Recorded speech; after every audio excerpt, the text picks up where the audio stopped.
आदमी जिसकी पूरी बॉडी में स्टील के नाखून गड़े हुए थे, 100 साल से कुछ भी नहीं खाया था।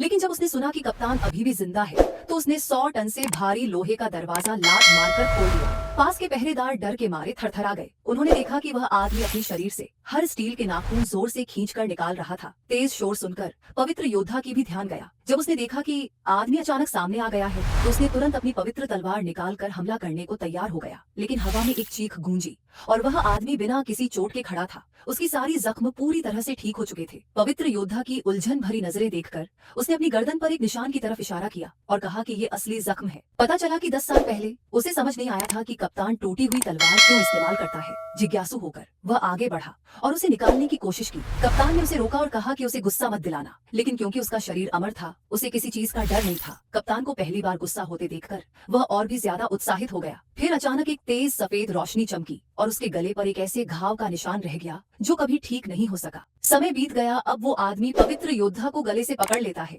उसे योद्धा के कवच का लुक अच्छा लगा और वो उसे अपने लिए चाहता था, लेकिन अफसोस कवच उसके लिए बहुत छोटा था। जब सैनिक पहुंचे तो उन्होंने देखा कि पवित्र योद्धा न तो कवच पहने था और न ही कपड़े। सारे पवित्र योद्धा शर्म से लाल हो गए। इस बीच उस आदमी की मुलाकात एक पुराने जानने वाले से हो गई। अच्छी तरह जानता था। 5 साल पहले उसी आदमी ने उसे जेल में डलवाया था।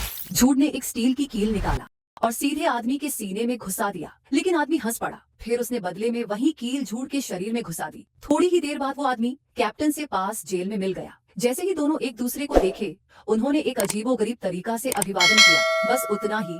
अभिवादन जेल का आधा हिस्सा तबाह करने के लिए काफी था। फिर उन्होंने बाजू पकड़ने की लड़ाई शुरू की। उनकी ताकत इतनी जबरदस्त थी कि जेल खुद टूटने लगी। यहाँ तक कि जेल के बाहर का जादुई कवच भी टूट गया। 7 डेडली सिंस की डरावनी ताकत देखकर होली नाइट्स वहाँ से भाग गए। अगले दिन वो लोग सुस्ती के पाप के राजा की तलाश में मृतकों के शहर के लिए निकल पड़े। लेकिन गांव पहुंचते ही उस आदमी ने देखा कि एक छोटी लड़की जमीन पर बेहोश पड़ी है। वह तुरंत उसकी हालत देखने के लिए उसके पास गया, लेकिन पास खड़ा लड़का उसे दुश्मन समझ बैठा और सीधा उसकी छाती में एक स्टील का कांटा घोंप दिया।